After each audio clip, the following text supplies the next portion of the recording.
sexigenarias y sexigenarios. Bienvenidos a una nueva edición de nuestro podcast. Hoy toca que hablemos de sexo, como decía hace 35 años la doctora Ochoa. Nuestra premisa de hoy es que los sexigenarios estamos en la edad perfecta para el sexo, aunque solamente sea porque nos conocemos más, nos gustamos más y nos queremos más. Pues eso parece una buenísima combinación para disfrutar de la sexualidad con plena conciencia. Somos una generación que ha visto cambios radicales en múltiples aspectos de la vida, desde la tecnología hasta el cambio de roles de género tradicionales, la incorporación de la mujer a la educación superior o a la carrera profesional. Y entre todos estos cambios, uno de los que más llama la atención es nuestra relación con la sexualidad. Nacimos en un entorno en donde el acceso a la información y a la formación sobre el sexo era muy escasa. El sexo era casi un tema tabú. En nuestra juventud llegó la apertura mental, la movida, el destape, todo un cambio de paradigma que muchos abrazaron con entusiasmo y que para otros llegaba tarde para reparar los daños causados, por lo que nuestra invitada de hoy llama educastración. Ella es Ana Sierra, psicóloga sanitaria, sexóloga clínica, escritora, docente universitaria y comunicadora. Necesitaríamos un montón de tiempo para detallar su extenso currículum. Por hacer un resumen, destacaremos que es creadora, experta y formadora de Mindful Sex, Resex Terapia y Mindful Kiss, que ahora nos explicará qué significan. Y además es autora de varios libros geniales, didácticos, muy entretenidos, como Conversaciones sexuales con mi abuela, que me ha chiflado, o Felices por la vida. Colabora con varios medios de comunicación como tertuliana y experta en sexo y está rodando actualmente su cuarto cortometraje, El abrazo, con la colaboración de Apple y El deseo, la productora de Almodóvar. Ahí es nada. Ana, bienvenida. Gracias. Es un honor tenerte aquí y la verdad es que es una pena no poder tener a tu abuela, que se nos fue un 14 de febrero, pero que hubiera sido una interlocutora buenísima para hablar de estos temas. Bueno, se hubiera apuntado seguro a la charla, porque bueno, ya habéis leído que no tenía ningún tipo de tapujo y le hubiera encantado seguir hablando de sexualidad con su nieta y con amigas y con quien sea. Mira, este episodio del podcast nació con la idea de hablar del amor, Sí. pero por alguna razón hemos terminado hablando de sexo. ¿Confundimos amor y sexo? Pues mira, fíjate, yo creo que sexo y amor van de la mano. Yo siempre digo, o sea, ¿sabes? Siempre es la típica pregunta de ¿se puede tener sexo sin amor y amor sin sexo y tal? Y digo no, porque al final la mínima dosis de amor es el respeto y eso tiene que estar presente en todas las relaciones que tengamos, ya sean genitales, ya sean de amistad, ya sean laborales, y no podemos separar los afectos de lo físico, ¿no? Al final, cuando hay relaciones, cuando hay una comunicación, tiene que ser desde una mínima dosis de amor. Aunque no te quieras casar, aunque no quieras enamorarte, o sea, aunque no estés enamorada, aunque no quieras construir nada con esa persona más allá de un contacto esporádico de hola, ¿qué tal? Pero yo creo que el amor tiene que estar presente, una mínima dosis, por lo menos. Hay una frase en tu libro que nos encanta, que es algo así como: no soy la mujer de tu vida, soy las mujeres de la mía. Muchas sexigenarias suscribirían esta frase, pero seguramente no lo habrían hecho hace 30 años, ¿no crees? Sí, al final, bueno, yo no sé si estaréis de acuerdo conmigo, cuando cuando vamos creciendo, ya no es que pasen los años, o sea, yo siempre digo que la madurez no es la cantidad de años que tienes, no tiene que ver con la edad, sino con el grado de conciencia que tienes de ti misma o de ti mismo, ¿no? Y al final eso es madurar, ¿no? Eso es, y de eso va Mindful Sex, ¿no? Es tomar conciencia de nuestra sexualidad, y la sexualidad es vida, está presente desde que nacemos hasta que morimos. Por lo tanto, abarca genitales, pero también todo el resto del cuerpo y además todas las emociones, los vínculos y demás. O sea, y cuando yo voy madurando en ese sentido, voy siendo consciente y siendo coherente con lo que soy, pues más facetas de mí conozco, más mujeres conozco de mí misma. Con lo cual llega un momento en el que sí encuentras esa sensación de plenitud, que esto es de por vida, ¿eh? Que esto no es decir, no, ya hemos llegado a cierta edad y ya me conozco. No.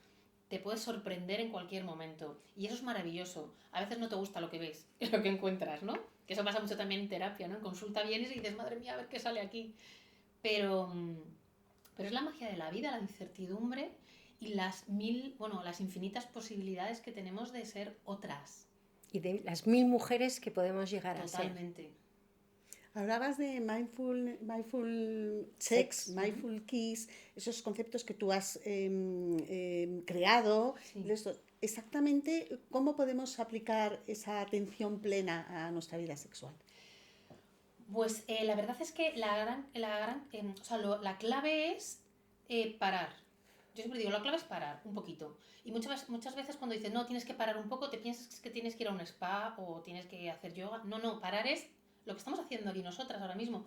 Paramos y decimos, vamos a hablar de esto. Pero tú a veces puedes hablarlo contigo misma, ¿no? O simplemente, voy a beber agua. ¿Cómo bebo agua? ¿No? O sea, bebo agua normalmente porque tengo sed y hago. Y sigo hablando sin hacer caso al agua.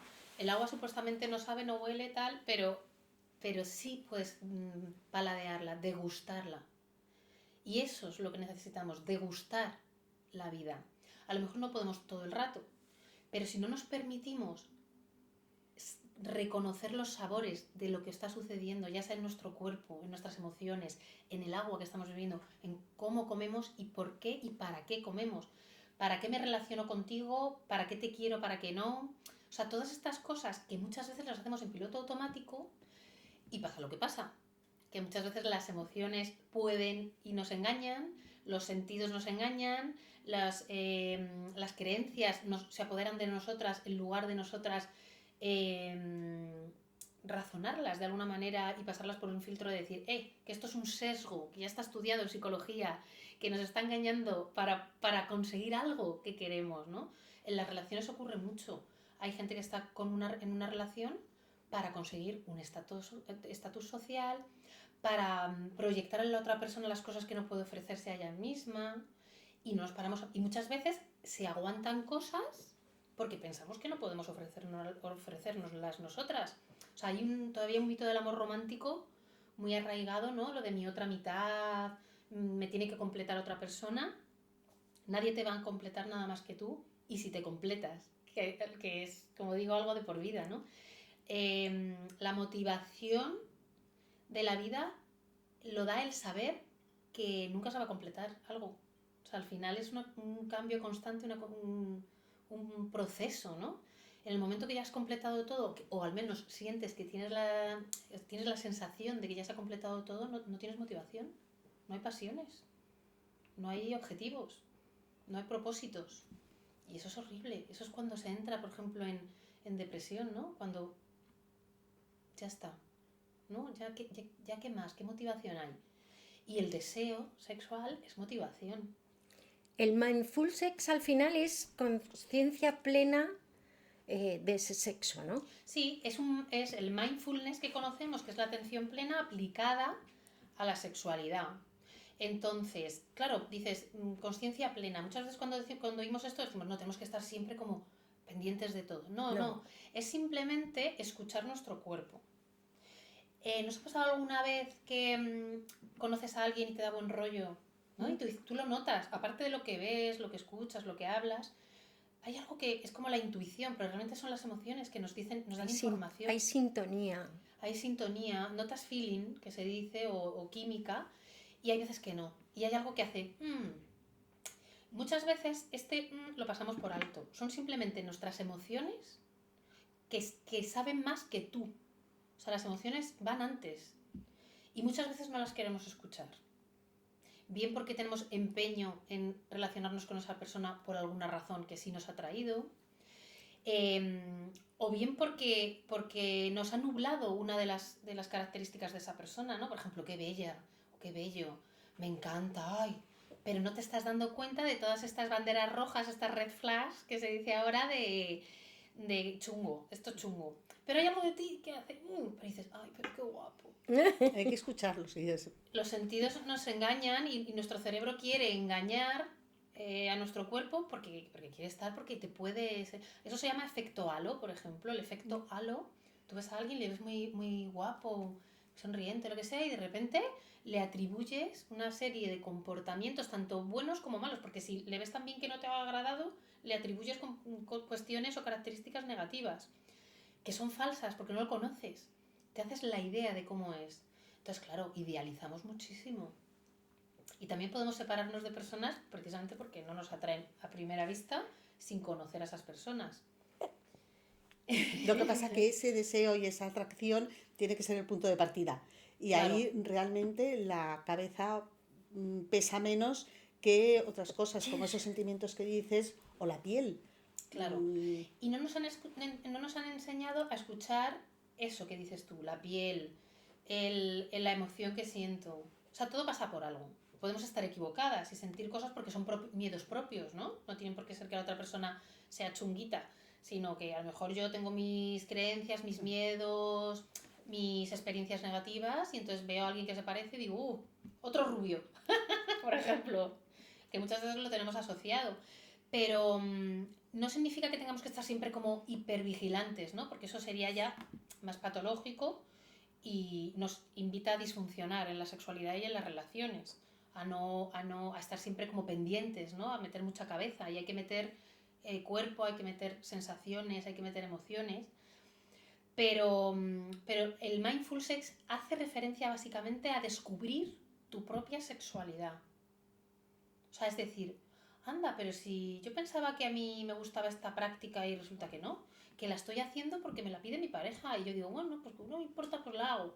O porque es lo que hace todo el mundo, ¿no? El coito, por ejemplo, el coito vaginal es el clásico en las relaciones heterosexuales y se practica un poco por norma. Es como, incluso antes se llamaba débito conyugal, ¿no? O sea, al final ah, era de deber. el deber, la obligación de mantener relaciones con tu pareja porque es tu pareja. A día de hoy ya se le pone otro tipo de nombre. O sea, si tú lo haces sin consentimiento, sin consenso y sin deseo, aunque digas que sí incluso, aunque lo consientas, pues es una violación consentida, por ejemplo. Porque tú no puedes hacer algo, por mucho que sea tu marido o tu novio o tu novia, ¿eh? O también del otro lado lo tengo en consulta. em, si no te apetece realmente, porque detrás de eso, lo mismo lo que ocurre es que tienes miedo a que te dejes si no lo haces. O tienes miedo o no quieres que te dé la paliza con, joder, hace mucho que no hacemos nada. Y como es tan pesado o tan tal, venga, lo hago al final, porque es un ratito nada más y ya está, ¿no? Es un ratito y tiramos para adelante.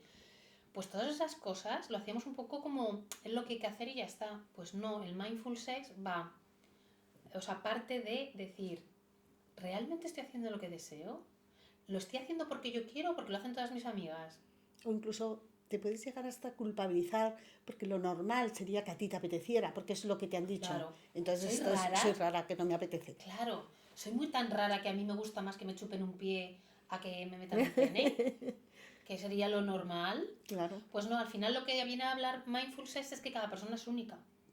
Tú no puedes tener la misma sexualidad que otra persona porque tenéis primero un cuerpo distinto, un cerebro distinto, una vida distinta, unas experiencias distintas, unas relaciones distintas, una pareja distinta o 20 parejas distintas, una sensorialidad distinta, una manera de sentir y de ver la vida de una manera distinta, unos sentidos distintos. A todas las personas no nos huelen igual todas las cosas. De hecho, hay, por ejemplo, pruebas, testajes, ¿no? de sexuales, que es por ejemplo los besos. Besarse, el mindful kiss, lo que hace es un análisis clínico de salivas y ahí ves compatibilidades. Si a alguien te gusta cómo huele, hombre, ahora vamos con aromas, con perfumes, Sí, pero el olor, el el sabor. sabor, el olor del sudor de la otra persona, evidentemente hay que ver la situación. Si es un olor natural tuyo, eh, te puede gustar más o menos, porque por ejemplo, fumar, beber alcohol o tal, se transmite a través del sudor, entonces puede que te guste más, puede que te guste menos. Pero no solo si bebes o fumas, sino la naturalidad de tu organismo. Entonces, no te gusta todo el mundo, Mm, aunque sea muy guapa o lo que mm. sea. Em, y el tomar conciencia de eso y ser coherente con aquello que te has encontrado, o sea, si a mí no me ha gustado este beso, puedo probar, ¿no? Porque a lo mejor el primer beso puede ser un poco seco, porque estás muy nervioso o porque tal. Pero ¿por qué insisto con esta persona? Si hay muchos síntomas de que no me atrae. Si me da un beso y a mí no se me activa absolutamente nada a nivel sexual, pero sí me encanta hablar con esta persona, la sapiosexualidad, ¿no? El decir, me tiraría horas hablando y es como casi orgásmico, ¿no? ¿Por qué entonces voy a la cama si la cama no me apetece? Pues porque no le dejo como amigo, ¿no? O como las relaciones de poliamor, por ejemplo, se tienen vínculos, pero no necesariamente sexuales genitales, ¿no? Con esta persona, sapiosexual, porque me encanta para esto. Con esta persona le encanta el cine, voy al cine. Con esta persona sí la quiero para el sexo, porque es buenísimo la conexión que tenemos. A esta la quiero para construir un proyecto común de pareja, tal. Complicadísima el poliamor, también te digo. Está muy romantizado también, parece que es como la panacea, pero luego es muy difícil porque tienes que tener vínculos sanos con todas las personas. Ya es difícil con 2, imagínate. Entre 2 ya es difícil, pues en 3, 4... Pero es un proyecto, dices, bueno, pues tampoco es tan incoherente porque no te puede ofrecer una persona a lo mejor todas las cosas que te gustan en la vida y tampoco tienes por qué renunciar. Entonces hay como una complejidad ahora maravillosa, por otro lado, porque abre las vías a descubrir tu propia sexualidad, que es realmente el mindful sex. Pero es trabajoso y bueno, hay que meter las manos en la harina, ¿no? O sea, hay que ensuciarse para darte cuenta de tus cosas. Me encanta el concepto. Vamos a hablar también de risexterapia, Sí. que esa es buenísima. Yo no sé si tiene algo que ver con lo de echarse unas risas, que esto me encanta, Sí. que lo dices en tu libro. Y hacer el humor, ¿no? ¿No? Y hacer el humor, hacer el humor. que es buenísimo, porque no deja de ser un afrodisíaco buenísimo para Yo la no pareja. entiendo la sexualidad sin el humor, para todo. O sea, ya de por sí la seducción tiene mucho que ver con el sentido del humor, para mí, ¿no? El hecho de reírte con alguien ya genera un vínculo, la risa es un pegamento humano y el que alguien te haga reír o simplemente reír con esa persona ya me parece súper erótico, a mí me parece erotiquísimo. Pero luego pasan tantas cosas en las relaciones o pasan tantas cosas en la cama que si no te ríes lo pasas fatal. Sí. Yo siempre pongo la imagen o el tema del pedo. O sea, ya se escapa un pedillo en una situación que es como muy... que nos la han vendido como muy erótica, muy tal, no sé qué. Muy glamurosa. Muy glamour, porque en la tele no sale el pedo. Entonces, cuando ves una escena es todo glamour, la musiquita, tal, y de repente... Pueden pasar dos cosas, que quieras morirte en ese momento o que te rías y te rías jajaja y jajaja, bueno, pues se ha cortado el rollo o no, continuar, no pasa nada. Hay una escena buenísima en una película, creo que era de Paz Vega, una que se hace... ¿Lucía y el sexo o algo? No. En Formentera, ¿puede ser Sí, Lucía y el sexo? Por favor, es buenísimo el momento del pedo. Sí, es maravilla, porque es que al final, es que el cuerpo es así. Claro, claro. Y encima es un buen síntoma, fijaos, porque si una persona está relajada puede ocurrir. Si una persona está controlando no tirarse el pedito, no está sintiendo ni está disfrutando realmente la relación sexual. Yo siempre digo que tú te das cuenta de que estás disfrutando cuando hay un momento en el que te das cuenta que se te está cayendo la baba. Porque eso es que estás totalmente inmersa en las sensaciones, no en controlar que no se te caiga la baba. Bueno, también puede ocurrir lo contrario, y es que te den ganas de llorar. Sí, de pura emoción. Total. No de llorar mal, de llorar bien. Emoción, sí, porque te sobrepasa. De felicidad. De felicidad. De hecho, existe, o sea, bueno, se estipula que hay personas que lloran durante el orgasmo o después del orgasmo, es porque la explosión emocional es tan elevada que puede salir, pues igual que cuando nos emocionamos por cualquier cosa, ¿no? Como digo yo, un síndrome de Stendhal, que es que se basa en que Stendhal vio la Capilla Sistina y se emocionó y fue como un orgasmo artístico en ese sentido, ¿no? Y eso puede ocurrir y entonces lloraba era como, wow. Pues hay muchas cosas que nos pueden hacer llorar de emoción y de liberación de estrés también, ¿no? Que también pueden... Hablábamos en nuestra entradilla, en nuestra premisa, que en el sexo importa mucho el conocerse, el aceptarse, el quererse, que es una cosa que sobre todo las mujeres aprendemos a hacer con el tiempo. No salimos de serie queriéndonos mucho, somos especialmente duras. ¿Eso hace que el sexo sea mejor con la edad? ¿O al revés, el sexo de la juventud es imbatible? Pues a ver, normalmente se generaliza y cada persona es un mundo, ¿no? Hay personas que durante toda su vida no se quieren y no van a cambiar y curiosamente son precisamente las personas que como tienen esa desesperanza de que esto no va a modificarse por todas las creencias que han tenido, que probablemente hayan tenido una historia de vida que les haya proporcionado esas creencias y demás, pues nunca acuden a lo mejor a un psicólogo, nunca acuden a educación sexual, nunca acuden a nada, y con lo cual no confían en que eso pueda cambiar, ¿no? Incluso puede que tengan una depresión, no, a lo mejor no diagnosticada, pero hay muchos tipos de depresión que no son depresiones mayores, que son distimias, que son depresiones suaves a lo largo del tiempo. Y entonces realmente no tienen, ay, ¿cómo se llama?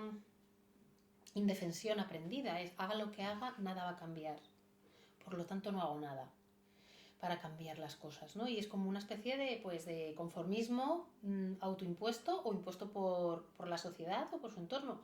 Y entonces no se descubren. Sin embargo, sí es verdad que cada vez las mujeres estamos saliendo un poco de lo que se espera de nosotras, porque siempre hemos estado muy encorsetadas. Ellos tenían más libertad, aunque yo siempre digo, como habéis comentado al principio, que estamos todos educastrados. A ellos les han castrado de un lado, de las emociones sobre todo consideradas femeninas, que son el miedo, La la sensibilidad. sensibilidad, el amor incluso, ¿no? Más castrados. Y se les ha potenciado más en la parte más genital, sexo, que está más asociado a la masculinidad, pero no necesariamente es masculino, por supuesto. Y la ira formaba parte de ellos. Ellos sí podían enfadarse y nosotras no, porque si no éramos unos chicarrones, ¿no? Y no éramos señoritas, o decir palabrotas, cosas así, ¿no? A nosotras sí se nos permitía esa sensibilidad. Pero todas las personas lo somos, con lo cual tanto nosotras como ellos tienen que descubrirse para salir del juego que nos han metido, de esos roles que no nos sirven, que disfuncionan. Mira, cada vez viene más gente a consulta, hombres con falta de deseo, cosa que antes no ocurría. No significa que no lo tuvieran, que a lo mejor no tenían deseo, pero no venían a consulta, porque ¿cómo voy a decir yo, hombre, que tengo falta de deseo? Porque eso está fuera de mi rol. Uy, qué avance, sí. Y cada vez hay más mujeres que reclaman sexo de sus parejas y ellos son los que no tienen deseo. Hablemos un poco de la parte más, digamos, de consulta, ¿no? Vale. Es verdad, nosotros hemos hablado ya varias veces en nuestros podcasts de las diferencias intergeneracionales, que son muchas y muy variadas. Y es verdad que no eres lo mismo ni tienes los mismos problemas a los 20 que a los 60, ¿no? Pero ¿tú notas diferencias en esas distintas generaciones en tu consulta, en la problemática quizá que te presentan? Sí, a ver, es verdad que a mi consulta llegan veintitantos, a partir de veintitantos, y luego hay hasta, bueno, yo creo que tuve hasta de 80 y pico, bueno, mi abuela era más longeva, 92, pero en consulta hasta los 80 y pico. O sea, fijaos, hay un abanico grande, pero claro, yo no trabajo con adolescentes. Sí es verdad que doy clases en másteres de sexología y ahí pues 20 años, pueden venir 20 y pocos, pero, pero sí hay yo creo que sí veo diferencias y lo veo en mí también, ¿no? Y en mis amigas y en mi entorno. Al final, a los 20 años o incluso antes, ¿no? Porque tenemos que tener en cuenta que cada vez se está reduciendo el inicio de las primeras relaciones sexuales genitales, ¿no? Entonces, claro, en mi época, a veces estamos ya aquí, eran los 18 años la media de mantener la primera relación genital y ahora pues creo que está a los 14, 16 años por ahí. Entonces, ha cambiado muchas cosas. La era digital ha afectado mucho. Pero que empiecen antes no significa que tengan más sabiduría sexual ni más satisfacción sexual. Incluso también hay bastante más presión, también por eso, por tener tanta sobreinformación y que no es precisamente experta. Y entonces yo sí veo cambios que a medida que nos vamos haciendo mayores, a partir de los 30, empezamos a marcar más límites. Empezamos a respetarnos más a nosotras. Empezamos a llevarnos mejor con nuestros ciclos, con la menstruación, a entender esas 4 mujeres que pasan en un mes por nuestra vida y respetarlas y tomar nuestros tiempos. Empezamos pero estoy generalizando porque hay gente que no se lo plantea, ¿no? Y empezamos sobre todo a descubrir nuestro placer. Que eso no significa que antes no se haya descubierto. Hay afortunadas y desafortunadas, ¿no? Porque también hay gente que lo tiene más fácil por una cuestión física o por una cuestión de ansiedad, tiene menos ansiedad, pues no se bloquea tanto o encuentra también vínculos sanos antes. Pero cuando se es joven, muy joven, es complicado también de primeras encontrar a alguien con quien te vaya bien en la cama, porque es la primera vez, porque no, tu cuerpo no tiene todavía esa huella emocional del placer, no conoces tu cuerpo, no conoces tus sentimientos, hay miedos, el embarazo, el tal. Entonces llega un momento que ya vas aprendiendo y 30, 40 años yo creo que es cuando empezamos un poco la revolución. Creo que tiene también que ver con un tema hormonal. ¿Y no crees que tiene que ver también con un tema de género, en el sentido de que, digamos, el hombre fisiológicamente es muy activo desde mucho más joven que nosotras, y nosotras, sin embargo, digamos que mejoramos con la edad Sí, y aprendemos también con la edad y disfrutamos más del sexo más adultas que a lo mejor los hombres, quizá por su potencia claro. sexual, más El jóvenes, tema ¿no? es que, claro, cuando nosotras éramos jovencillas, probablemente si ellos sí pudieran ser más activos sexualmente, ahora se ha igualado bastante las nuevas generaciones. Es más, en las últimas estadísticas hablaban de que en cuanto a frecuencia sexual, que se mide coito básicamente, cuestión que no tiene nada que ver con satisfacción, ni calidad, ni nada, eh, se igualaban a los boomers. ¿Vosotras sois boomers? Sí, Sí. somos Pues boomers. boomers. Yo soy generación X. Sí. Entonces, que vamos, básicamente para entendernos es como, ahora a lo mejor hay menos coito, pero hay más cosas aparte. O sea, hay una calidad o una diversidad o una experimentación muy diferente a la que teníamos nosotras, incluso entre con orientaciones sexuales, géneros, o sea, hay como más exploración, o sea, hay más actividad probablemente, pero en otras, pero no en lo que considerábamos normal, ¿no? Que es el coito tal, que no es normal, simplemente es lo que ha tenido más éxito, por así decirlo. Pero es verdad que sí, siempre se ha potenciado más la sexualidad, o sea, la práctica sexual en los hombres. Pero muchas veces ellos también lo vivían como exigencia para poder ser respetados dentro del grupo de hombres, considerado hombres, ¿no? Y esto ocurre en los heterosexuales y ocurre en los homosexuales. En las dos orientaciones, y en los bisexuales, por supuesto, en las dos orientaciones se aplaude mucho y se ha aplaudido toda la vida el que sean muy sexuales. ¿No? Bueno, todos conocemos temas de la prensa rosa cuando se aplaudía de wow, uno que dura no sé cuántas veces en una noche, como si fuera algo maravilloso eso. Pues hija, yo le diría vete ya. Sí, sí. Vete ya, que estoy, que no puedo más. ¿Para qué más? ¿Para qué más? Ya no. Claro, era como que se valoraba mucho el hacerlo mucho y tal, porque era demostrar hombría. Y ahora, dentro también de las nuevas masculinidades, de permitirnos yo como mujer tener roles que se han asociado a la masculinidad y ellos como hombres permitirse roles que se han asociado a la feminidad, pues explorar de otra manera la sexualidad. Pero es verdad que yo estoy viendo ahora esos cambios. Yo los veo en consulta. Mujeres que vienen a consulta no porque ellas no tienen deseo, que es lo que ocurría siempre, sino porque ellos no tienen deseo. Y aquí tiene mucho que ver también el estrés. Y cuando sales del rol que te han marcado, disfuncionas. Porque no te sientes hombre. Nos lo han metido tanto. O no te sientes mujer si eres muy sexual. Porque piensas que, ay, el mito de ser guarra. Y eso lo veo mucho yo con mujeres, por ejemplo, que no tienen problemas para alcanzar el orgasmo. Y muchas veces es porque tienen esa creencia de que es algo sucio. El disfrutar de la sexualidad es algo sucio. Claro, tenemos que ver también una historia de vida en las que se ha hablado pues, de las mujeres. Mira, como hablamos a veces, ¿no? Mira esa que guarra, mira esa que tal. Uy, si estaba ligando con uno y ahora se está morreando con otro. ¿Sabes? Cosa que ellos hacían Lo que sin era problema, vamos. lo que llamábamos una chica ligera de cascos. Sí, ligera de cascos. De todas formas, también yo creo que esto viene mucho de un tema educacional, ¿no? Ajá. Porque nuestras abuelas, por ejemplo, bueno, la tuya era muy moderna, pero no demostraban amor en la pareja. O sea, yo sí he visto a mis padres besarse y además besarse con ganas, ¿no?